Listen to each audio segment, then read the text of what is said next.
አትንበርከኩ ቢያንስ እጆቻችሁን ዘርግታችሁ ትቆማላችሁ ብዙ አታብዙ ቢያንስ እንኳን ጸሎት ትጸልያላችሁ አቡነ ዘበሰማያት ትደግማላችሁ ለሁሉም ሰራተኛ የምትስማማ ጸሎት አቡነ ዘበሰማያት እንኳን ያቀተናል መከራ ከሚያመጣባችሁ ሰይጣን ለመዳን የምትፈልጉ ከሚያሳዝናችሁ ሰይጣን ማረፍ የምትፈልጉ ለዚህ ሁሉ ጉዳይ ጸሎት አስፈላጊያችን ይሆናል ወገኖቼ በመከራ ውስጥ የተጣልን እንኳን ብንሆን እግዚአብሔር በጸሎት ውስጥ እንደሚያሳርፋችሁ ታውቃላችሁ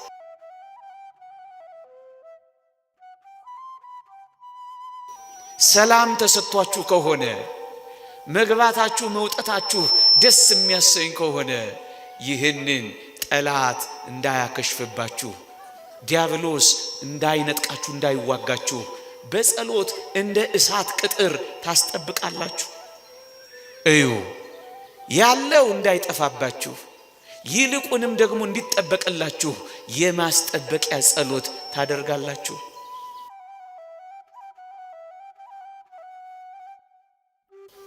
ደግሞስ ወገኖቼ ምናልባት በሕይወታችሁ ጠይቃችሁት የተከለከላችሁት ነገር ካለ እግዚአብሔር ስለከለከላችሁ ነገር መታገስን እንዲሰጣችሁ ትጸልያላችሁ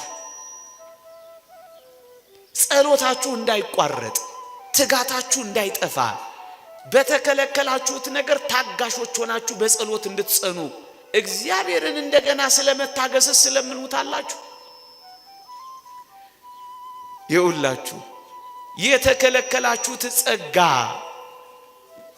የእግዚአብሔር ጊዜ ደርሶ እንዲፈጸምና እንዲከናወንላችሁ በመታገስ እንድትቆዩ የመቆየት ጸሎት ደግሞ እንዲሰጣችሁ ትዕግስቱን እንዲያለብሳችሁ ሁሉ ጊዜ እግዚአብሔርን እጆቻችሁን ዘርግታችሁ መለመን እንድትችሉ በእግሮቻችሁ እንድትቆሙ በፊቱ እንድትመላለሱ ተስፋ እንዳያስቆርጣችሁ ወደ ቀቢጸ ተስፋ እንዳያደርሳችሁ እግዚአብሔር አይሰማም እንዳያስብላችሁ እንደገና ስለሱ ስለመታገስ እንኳን ትጸልያላችሁ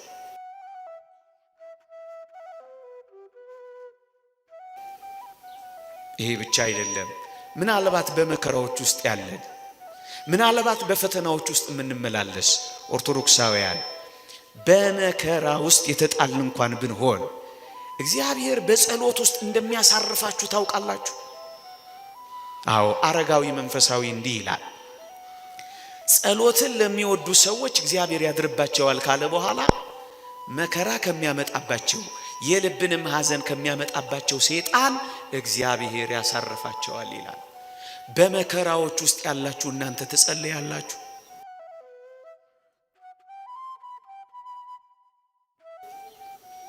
ነው ታክቷችሁ ትታችኋል እጆቻችሁን አጣጥፋችኋል ወይስ እጆቻችሁን መዘርጋት ጀምራችኋል አዎ እንደ ሀገር በመከራ ውስጥ እየኖርን ነው ብርቱ ጸሎት ብርቱ ምህላ ብርቱ ሱባኤ ግን አለን ብዙ ወሬ እንዳለን እናውቃለን ብዙ ጸሎት ግን እንደሌለን ይሰማናል ስንት ጊዜ ደጅ ጠናችሁ ስንት ዘመን ተንበረከካችሁ ስንት ዘመን አለቀሳችሁ ስንት ጊዜ እጃችሁን እግዚአብሔር ጋር ዘረጋችሁ በሙሉ አባቶቻችንን ተመልከቷቸው እድሜ ዘመናቸውን ሁሉ እኮ ይጸልዩ ነበር አዎ መከራ ከሚያመጣባችሁ ሰይጣን ለመዳን የምትፈልጉ ከሚያሳዝናችሁ ሰይጣን ማረፍ የምትፈልጉ ጸሎትን የሚወዱ ሰዎች ከዚህ ያሳርፋቸዋል ይላል እግዚአብሔር ከሚያሳዝናቸውም ሰይጣን ያድናቸዋል ይላል ምን ማለት ነው ጸሎት ለማመስገንም ጸሎት የተከለከላችሁትን ለመታገስ ጸሎት የጠፋባችሁ እንድትመለስ ጸሎት ያላችሁ እንድትጠበቅ ጸሎት በመከራ ውስጥ እየኖራችሁ ለማረፍ ከፈለጋችሁ ጸሎት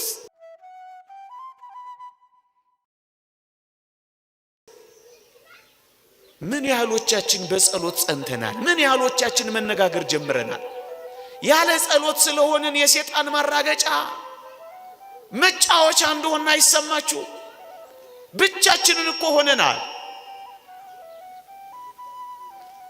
ተዋጊያችን ከኔና ከናንተ ጋር አይደለም ብቻችንን ግን መከራ እንደበላን እናውቃለን እንደተከለከልን እናጉረመርማለን የተሰጠንን ለማመስገን አቅም አጥተናል ግን ለዚህ ሁሉ ጉዳይ ጸሎት አስፈላጊያችን ይሆናል ወገኖቼ። አሁን ጸሎት ስላችሁ ኦርቶዶክሳውያን በጣም ረጅም ጸሎት፣ በጣም ብዙ ጸሎት ማለት ላይሆን ይችላል ወገኖቼ። እሱ ማይረግ ነው፣ እሱ ክብር ነው፣ እሱ ጸጋ ነው።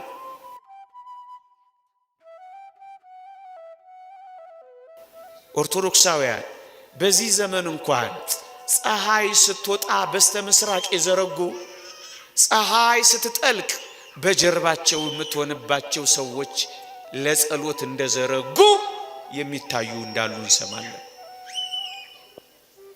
ዶፍ ዝናብ ጀምሮ ላያቸው ላይ ጨርሶ ዋዜማ ቆመው ማህሌት አድረው ጠዋት ክብረ በዓል አክብረው ደግሞ ቅዳሴ ያስቀድሰው 24 ሰዓት ሲሞላ አረፍ የሚሉ አሉ። ይሄ ክብር ነው፣ ይሄ ጸጋ ነው፣ ይሄ ማይረግ ነው። ግን ኦርቶዶክሳውያን ቢያንስ አንድ አቡነ ዘበሰማያት ማለት ያቅተናል።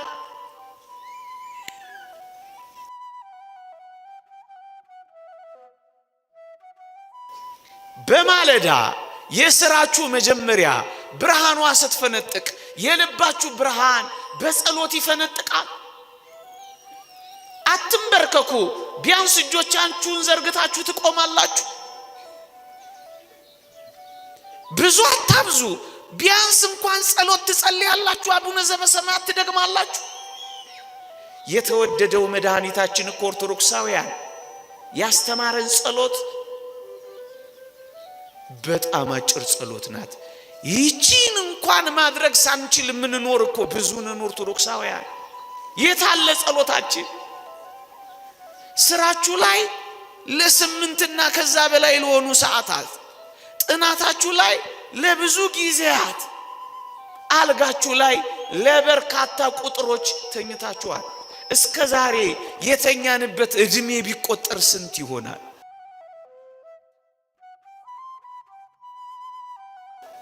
እስከ ዛሬ የበላንበት ሰዓት ቢደመር ምን ይሆናል? አንዲት ደቂቃ ጸሎት፣ ያውም የአራሽ የተኳሽ ጸሎት ይሏታል። እያረሱ የሚጸልዩት ጸሎት፣ መሳሪያ እየወለወሉ የሚጸልዩት ጸሎት፣ የቋሚ የለጓሚ ጸሎት ይሏታል። ለሁሉም ሰራተኛ የምትስማማ ጸሎት አቡነ ዘበሰማያት እንኳን ያቀተናል። ለዚህ እኮ ነው መጫወቻ የሆነው ወገኖቼ። በጣም አጭር ጸሎት ነው ጌታችን ያስተማረን ወገኖቼ፣ በጣም አጭር ጸሎት። ይህንን እንኳን ከልባችን መጸለይ ያቅተናል። ይህን ጸሎት እንኳን 7 ጊዜ እያዛጋን ማለት ይገባን ነበር ኦርቶዶክሳውያን። ምን አይነት ረድኤተ እግዚአብሔር መንፈስ እግዚአብሔር ርቆን ይሆን ይህን እንኳን መጸለይ ያቃተን?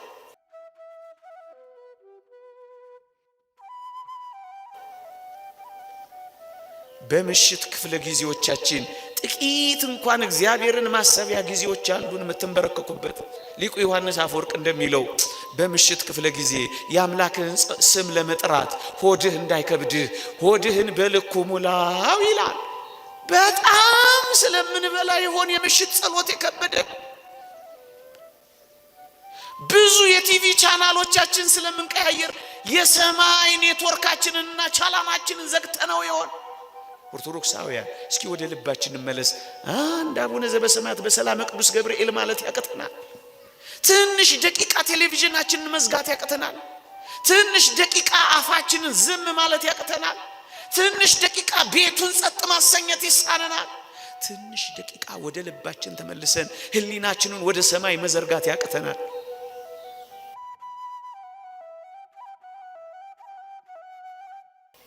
ትንሽ ደቂቃ እግዚአብሔር ብዙ እኮ አልፈለገም። አቡነ ዘበሰማያት ብቻ። ያን አባት አልሰማችሁ? በረሃ የሚኖር አባት ነው። ሁሉ ጊዜ ጸሎት ዋሉ አቡነ ዘበሰማያት። ያውም እኮ ዘልቆት አይሄድም። አባታችን ሆይ አባታችን ሆይ አባታችን ሆይ ብቻ ነው የሚለው። ከብዙ ዘመን በኋላ እግዚአብሔር መልአኩን ላከናሉ። ኧረ ስምህ ይቀደስ በለኝ ብሎ ያከበታሉ። እሱ ምን ላይ ፖስት ተደርጓል? አቡነ ዘበሰማያት ላይ ቆሟል። ምን ላይ ቆማችኋል እናንተ? ወሬ ላይ ምንም የማትፈጥሩትና የማትለውጡት ፖለቲካ ላይ ምንም እዚህ ፈቅ የማታደርጉት የዓለም ኢኮኖሚና ሪዮት ላይ በአንድ ነገር ፈቅ ማድረግ ትችላላችሁ፣ በአንዲት አቡነ ዘበሰማያት ብቻ። እሱን ትተነዋል። እዩት ይህ አባት ኧረ ስምህ ይቀደስ በለኝ ብሎ መልአኩን ሲልክለት ምን እንዳለ ታውቃላችሁ? ገና አቡነ ዘበሰማያት የሚለው ራሱ ይሄ ገና መግቢያው ራሱ መች ገና ጠገብኩት፣ መች ጠግቤው ነው ስምህ ይቀደስ ምለው። እየሰማችሁኝ ነው? አባትነትህን አስቤ ልጅነቴን ተዘክሬ መኖር ራሱ ጣፍጦኝ አቡነ ዘበሰማያት ላይ ቆሜያለሁ አለላችሁ። ምን ላይ ቆማችኋል ኦርቶዶክሳውያን? እናንተ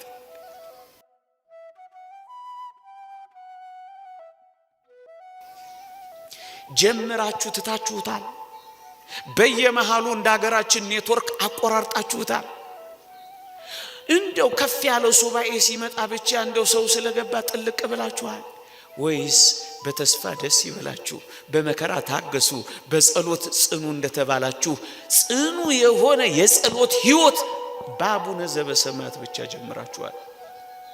ኦርቶዶክሳውያን የኛ አጀማመር እኮ ትንሽ ከበድ ይላል። አንዳንዶቻችን ገና ቤተ ክርስቲያን ወንጌል እንደሰማን ገና እግዚአብሔር ቤት መምጣት እንደጀመር በጣም ይገርማችኋል። ጸሎታችን ብዛቱ ውዳሴ ማርያሙን፣ ውዳሴ አምላኩን፣ መልካ ኢየሱሱን፣ ዳዊቱን፣ ወንጌሉን እማንጸልየው የለም። ትንሽ ከረምረም እያልን ስንመጣ ስንቀንስ ይሄ አሲምፕ አይነክ የተጠይ ነው የሚባለው ይሄ በሂሳብ ትምህርት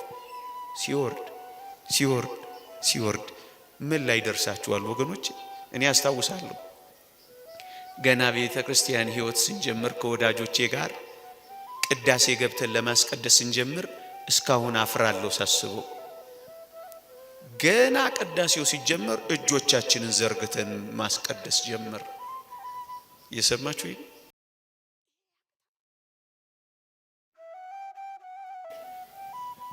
እንደውም ብፁዕ አቡነ ሕዝቅኤል መጽሐፍ መምህራችን ነበሩ። እዛ ቀን የማህሌት አይተውን ደግሞም እኮ እንጠራራላችኋለን እነዚህ ልጆች ሊያረጉ ነው እንዴ እስኪሉን ድረስ ከፍ ሁሉ ማለት ጀመር። የጀመርን ሰሞን ነው። አባቶች እኮ እንደሚሉት ነው፣ በልጅነቱ የመነኮሰ ሰልሞ ይሞታል እንደሚሉት አይነት እኮ ነው። ከዛስ ጥቂት እንደቆየን አፍታ እንደቆየን እጃችንን እያወረድን መቋሚያ መፈለግ ጀመርን። መቋሚያ ኃጢአት ነው እያልኩ አይደለም፣ እየሰማችሁ። ከዛስ ትንሽ እየቆየን ደግሞ ስግዱ ሲባል በዛው ማንኮራፋት ጀመር። ደግሞ እኛን አራያ እንዳታረጉ ለትምህርት ነው መነግራችሁ።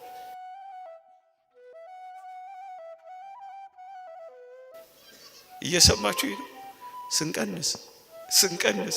ስንቀንስ እኮ ነው እኔና እናንተ ምን ኖረው የቀድሞ ፍቅራችን እየቀዘቀዘ የቀድሞ ትጋታችን እየጠፋ ማህሌት የሚያድሩት አልጋ ላይ ያንቀላፉ የወለዱት በጊዜ ወሊድ ብቻ ሳይሆን ከጊዜ ወሊድ በኋላም እየዛሉ ወገኖቼ ብዙ ነገርን እየቀነስን መጣለን። በአቅም መጸለይን አልጀመርንም። በአቅማችን መጸለይ አቡነ ዘበሰማያት ከሆነ እሷን በደንብ አድርጎ መጸለይ፣ እሷን በደንብ አድርጎ ማጣጣም። እሳት ማቀጣጠል ተሰጣት አሉ ስራ። እሳት እያቀጣጠለች ያን ቀን እኮ ነው የገባችው አሉ። የሆነች እሳት መጣ ጥብስ አረገቻት አሉ። ምን አለች አሉ ሴትዮይቱ? እኛን ጻድቃኑንማ እንዲህ ካቃጠለን ይው በከተማ ገብርኤል አካባቢ ያሉትንማ እንዴት ሊያረጋቸው ነው አለች አሉ። ያን ቀን ገብታ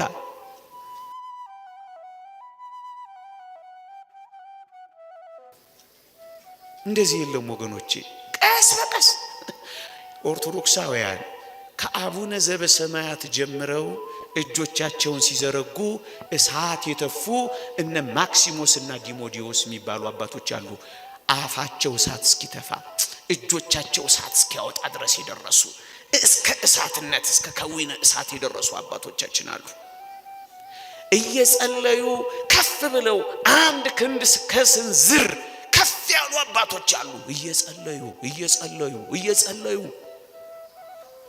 ቢያንስ ግን ኦርቶዶክሳውያን እንደው የታዘዙትን የጸሎት ጊዜ ተዋቸው። በማለዳና በምሽት አቡነ ዘበሰማያት የቋሚ የለጓሚ የአራሽ የተኳሽ ጸሎት ማድረስ እንኳን ያቀተናል ኦርቶዶክሳውያን።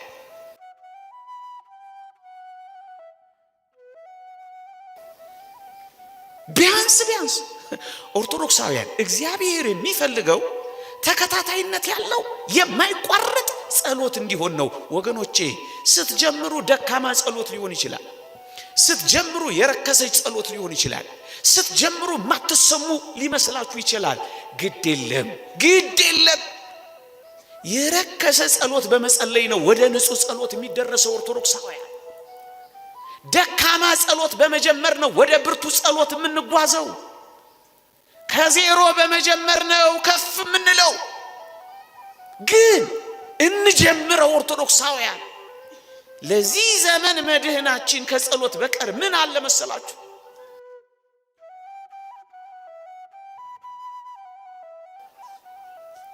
ከጸሎት በቀር የሚድንበት እንዳለ የሚያስብ ሰው በሰይጣን የተታለለ ነው ይላል ማር ይስሐቅ። ከጸሎት በቀር መዳኛ የለንም ኦርቶዶክሳውያን። እግዚአብሔርን ከመጥራት በቀር መውጫ የለንም ኦርቶዶክሳውያን። በግልም በቤተ ክርስቲያንም እንደ ሀገርም ከጸሎት በቀር መትረፊያ የለንም። ከዚህ ውጭ ካሰብን በሰይጣን የተታለልነን የሚለው ለዚህ ነው። የረከሰች ቢመስላችሁም ጸልዩ ወገኖቼ። ደግሞ አለው ኃጢአት እየሰራን ቢሆን እንኳን ላለመጸለይ ማፈር የለብንም ኦርቶዶክሳውያን።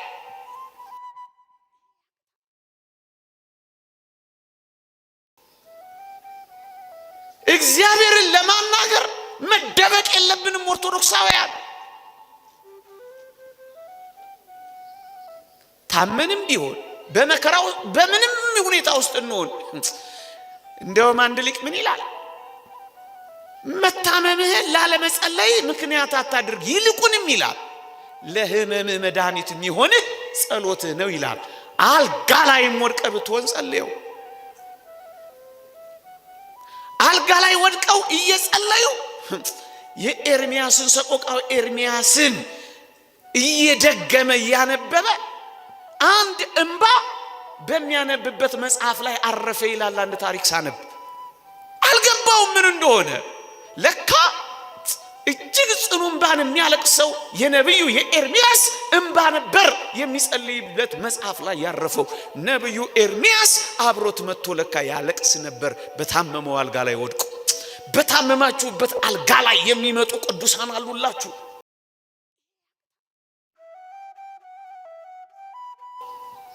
መታመማችሁን ምክንያት አድርጋችሁ ጸሎቴ ደካማና የረከሰች ናት ብላችሁ ላለመነጋገር ከእግዚአብሔር እንዳትርቁ ጸልዩ። ምንም እንኳን ከምትፈልጉት የህይወት ደረጃ ንጹህ ህይወት ደረጃ ንጹህ ጸሎት ደረጃ ባትደርሱም ጸሎትን ግን አታቆሙ። ስታቆሙ ትሞታላችሁ። ስታበቁ ይበቃል። ለዚህ ነው ሁል ጊዜ እንድንጸልይ ጌታችን በወንጌል በምሳሌ ታስታውሳላችሁ። አችን ሴት ዘውትር መጸለይ ስለሚገባ አንድ ምሳሌ ነገራቸው ይላል። ባሏ የሞተባት አንዲት መበለት የሆነች ሴት ፍረድልኝ እያለች ዳኛውን ተዘበዝበው ነበር ይላል የሉቃስ ወንጌል ምዕራፍ 18 ቁጥር 1። በሞቴ ስሙኝ።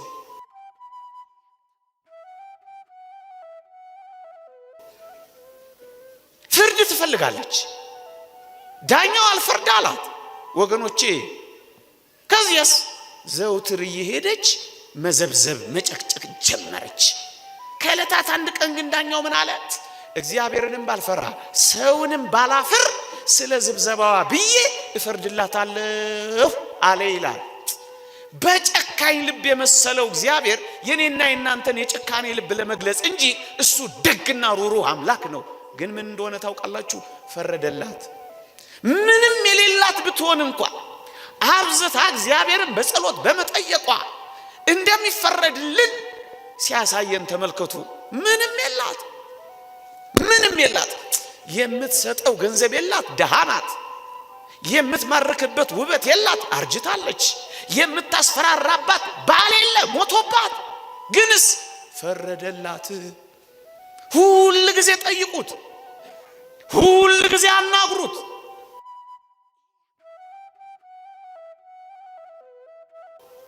ሁል ጊዜ ደጅ ጥኑት። እግዚአብሔር እንደዚህ ዳኛ ጨካኝ አይደለም። ይፈርድላችኋል፣ ይደርስላችኋል። እንባ ከፈሰሳችሁ እንባችሁን ያብስላችኋል። ጉልበት ከካዳችሁ ያቆማችኋል። ከተሰበራችሁ ይጠግናችኋል። ከተሰነጠቃችሁ ይለስናችኋል።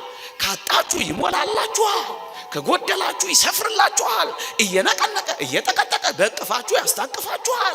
ሰላም ካጣችሁ ሰላማችሁን ይመልስላችኋል። ግን ሳታቋርጡ ጸልዩ፣ በሁሉ አመስግኑ፣ ይህ እግዚአብሔር በፈቃድ በኢየሱስ ክርስቶስ ነውና ይላል ቅዱስ ጳውሎስ። ጸልዩ ኦርቶዶክሳውያን። ከጸሎት በቀር ምን መዳኛ ያለን ኦርቶዶክሳውያን? ለዚህ ነው በአንድ ጊዜ ለምን አልተሰማሁም አትበሉ። ይሄ ትዕቢት ነው ወገኖቼ።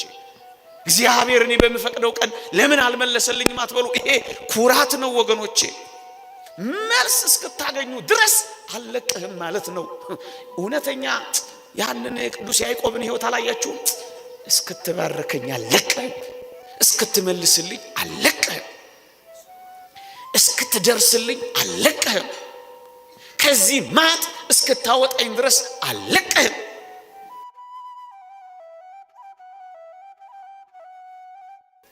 አለሁልህ እስክትለኝና እስክታቆመኝ ድረስ አልለቅህም። ካልባረከኝ አልለቅህም ማለት እኮ ነው። አትልቀቁት፣ አትተዉት፣ ዘውትር አናግሩት። ዘወትር መጸለይ፣ ዘውትር መጸለይ። ለዚህ ነው በጸሎት ትጉ የሚለው የመጽሐፍ አንቀጽ የሚናገረው። ግን ኦርቶዶክሳውያን አደራችሁን ስትጸልዩ እነዚህን ነጥቦች ተመልከቱ። ቅድም ቢያንስ ከቻላችሁ በርቱ፣ ጨምሩ፣ ከፈለጋችሁ በጸሎትም አንጉ። ግን እንዳትረሱ ቢያንስ ጥቂት እግዚአብሔርን ማነጋገር እንዳትረሱ። አባቶቻችን ጸሎተ ኢየሱስ የሚባላላቸው አጭር ጸሎት እንኳን ያደርጋሉ ይባላል። በተለይ የበረቱት መነኮሳት በመንገድም እየሄዱ ስራም እየሰሩ በምንም ሕይወት ውስጥ ጌታዬ ኢየሱስ ክርስቶስ ሆይ ማረኝ የምትል ጸሎተ ኢየሱስ የሚባላለቻቸው ሁሉ ጊዜ በመንገድም በስራም ስሙን ጋሻ፣ ለመንገዳችሁ ብርሃን፣ ለጉዟችሁ ምርኩዝ፣ ለጋሬጣችሁ መሻገሪያ፣ ለመንገዳገዳችሁ ድጋፍ ድረስልኝ። ይሄ ያቅታል። ይሄን ሁሉ ተውት ይላሉ ፓትርያርክ ሲኖዳ። ደግሞ እሺ አትናገሩ፣ በከንፈር ማንቀሳቀስ እንኳን አታውሩት እግዚአብሔርን ይሉና በልባችሁ እንኳን እግዚአብሔርን አናግሩት፣ በልባችሁ እንኳን አስቡት። ይሄ እርግጥ የማዕከላውያን ከፍ ያለ ጸሎት ነው። ግፋ ሞተ ወልደ እግዚአብሔርን፣ ግፋ ሰማዕታትን፣ ተስፋ መንግስተ ሰማያትን እያሰቡ ጸሎተ ልቡና ይባላል። በጸሎት ከእግዚአብሔር ጋር የሚመሰጡበት፣ በእንባ የሚኖሩበት ይሄ ከፍ ያለ ጸሎት ነው። ግን ቢያንስ